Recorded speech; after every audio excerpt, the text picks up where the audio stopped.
protract, retract, which you can think of as the adding sign, or an X, which would be 1 to 7, 11 to 5 on a diagonal. And that's considered preliminary to doing any stretching or lifting on his arm. You're loosening up the scapula, and you can precede this by a hot pack. So if you wanted to put a hot pack on his shoulder for 20 minutes, and then lay him on his side and do the straight plane movement in the diagonal, and bringing it up and down,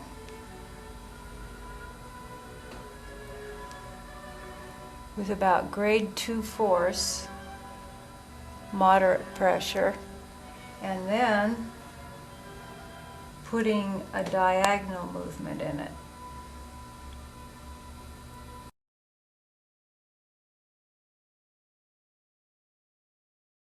Shoulder, right hip. And I think if you can get your hand around the fingers, what you ideally want here is to open his fingers up as he comes down this way. So you've got him abducted to about 90 degrees. And you're making a diagonal movement here. And then lifting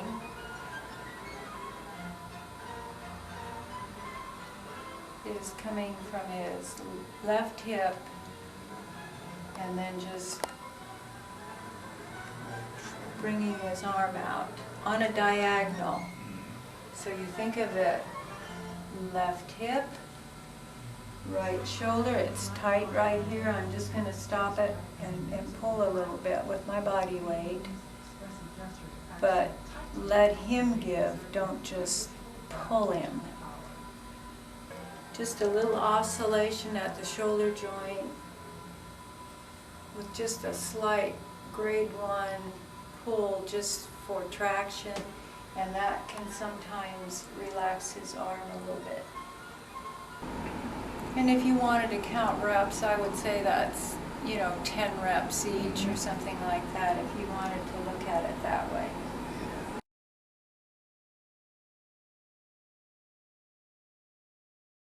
Do neuro stretch of David's shoulder, elbow, wrist, and hand. And we have to start at the shoulder first, and then do the elbow, and then the hand, because the way that the neural pathway works is from the spinal cord out through the shoulder, through the elbow, and down to the wrist and hand. So we want to release all the neurological tension first, right here at the shoulder. And the way we find the spot is we put a flat hand right at the very crest of the underarm. And you want your fingers from here down to actually be over the opening in the underarm. And I'm just going to push in lightly enough, which would be to blanch the skin, so like this. And the idea is that we're going to move skin to excite the motor neurons that cause the joint to relax. And to do that, when we go in a circle with our hand in his underarm, we want the skin that we're pushing to move with our hand. So you only use enough pressure so that the skin goes with your fingers. So it's not a pushing technique, it's a moving skin technique. So like you can see me moving the skin on my arm, we want to do the same thing at the shoulder. So go right into the chest is here, the arm comes down here, right where my fingertips are over the opening, and then I'm going to go in a circle clockwise, just hard enough that all that skin is going to go with my fingers. And you do this for 90 seconds. And as we do it, we'll find that we can feel tendons from his chest and the tendon from his arm that are going to be in the intersection of the underarm. We'll feel that they're kind of tight. And as we do this, they're going to soften up. And when they soften up, that tells us that the tendons have released and that they're now relaxed. So I don't really look at my watch. I just go until they get soft. But normally it takes 90 seconds. And this should feel pretty good for David. It does.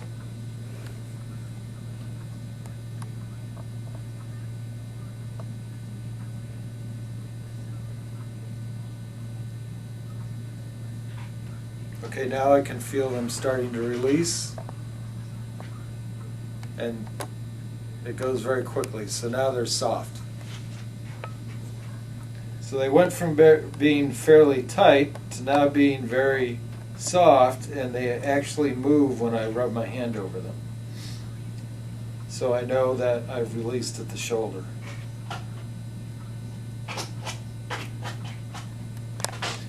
And I'm not going to move his shoulder because the whole idea of this is that we want to get him relaxed so we can easily put the brace on.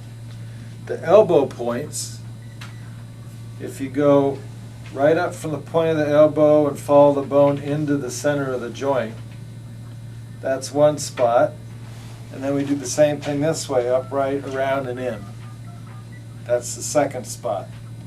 So I'm going to put my hands like this, and I'm going to go like a bicycle pedal over those two spots. And again, I'm going to push just hard enough to move the skin and visualize that I'm vibrating all the skin in the middle of his elbow.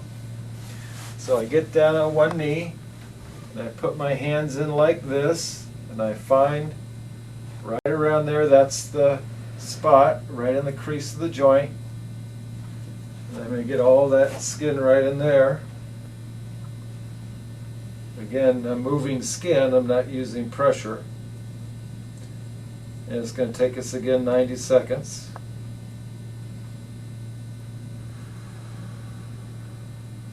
And when I first start doing this, especially on the outside, it feels kind of rigid where I'm massaging. And as I go, it's going to soften up, and that tells me that the tissue's released.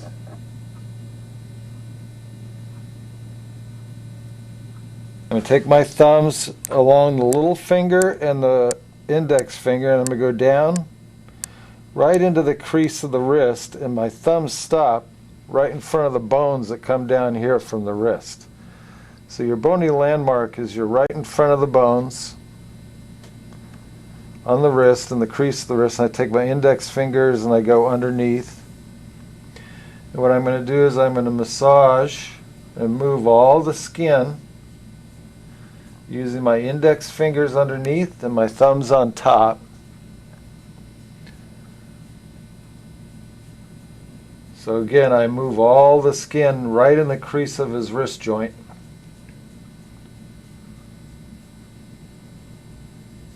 And again, initially when I start doing this, the skin's moving, but under the skin it feels pretty taut. It's not really relaxed and pliable.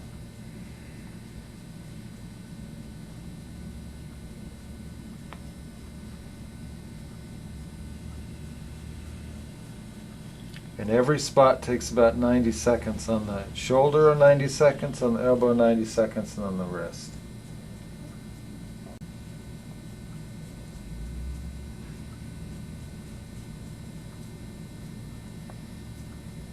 And now it's starting to be more pliable, meaning that I can feel more skin moving as I massage here. So what I'm going to do is I'm going to just very gently bring his wrist up a little bit and down a little bit as I continue to massage.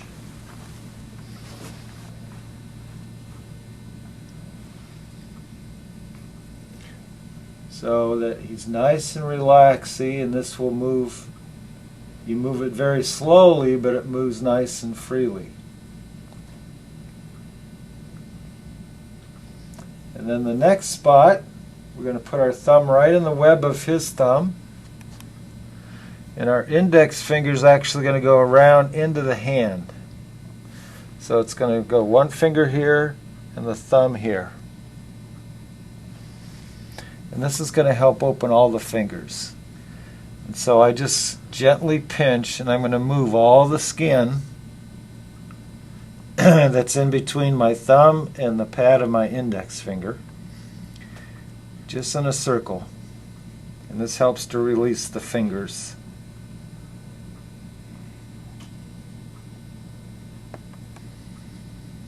And it starts out again where the skin you're moving feels kind of hard in there, and then it very, very quickly gets nice and soft and pliable.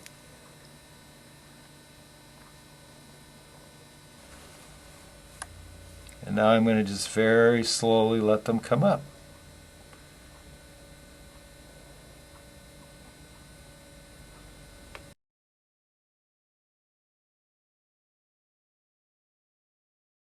So we're working on David's ankle E version. He's laying on his left side. I'm sitting in between his legs, and the web space of my right hand is on his ankle, and the web space of my left hand is on top of the forefoot here. And all I'm doing is radially deviating my wrist. So it's more of this movement. I'm not really squeezing, I'm just using my wrist to increase that range of motion. Okay? How much? How many times? Yep. Oh, you could probably do this at least 2 sets of 10, 3 sets of 10. Just radially deviating. Okay. Okay, so we're also working on David's dorsiflexion of the ankle, placing his heel in the palm of my hand, his foot at my forearm, and just using my body weight and pulling forward. So he should be getting a stretch right back here in the Achilles tendon.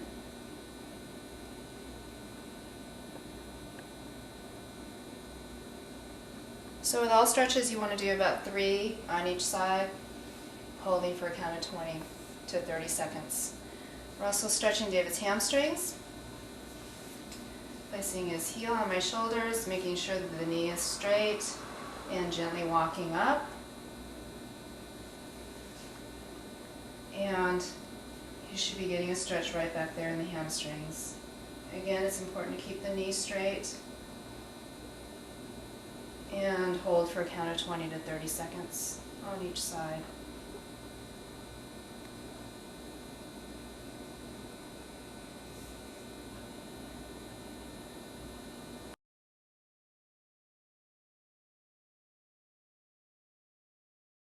Bring the brace from back to the point of the elbow, and I'm going to slide it forward so the fingers go right onto the finger platform.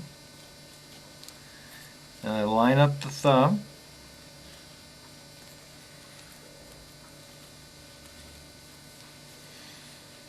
Okay, so see how easy it was to put the hand into the brace. I'm going to do the forearm strap first, so it comes around and tightens so that I can get a finger under there, so not tight. Then you do the wrist strap, and we want the wrist strap to be snug.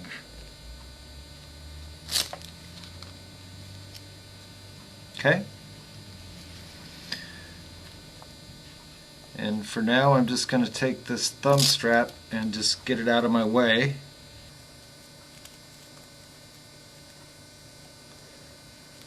So it's easiest to get them started. When you do this, it makes the fingers want to curl up. But once we get it all the way down,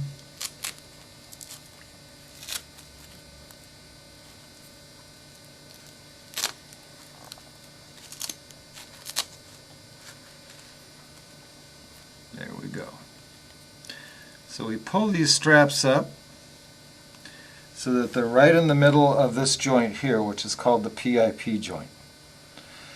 And since the hook on the strap is facing outward, we start with this little finger, which is the most difficult finger. And we put it nice and straight. And we take the strap down right over the middle of that knuckle and wrap it around. Then we take this finger, straighten it up, bring this over the middle of the knuckle, and Velcro it right on top of the other finger. We do the same with this finger. Bring it nice and straight.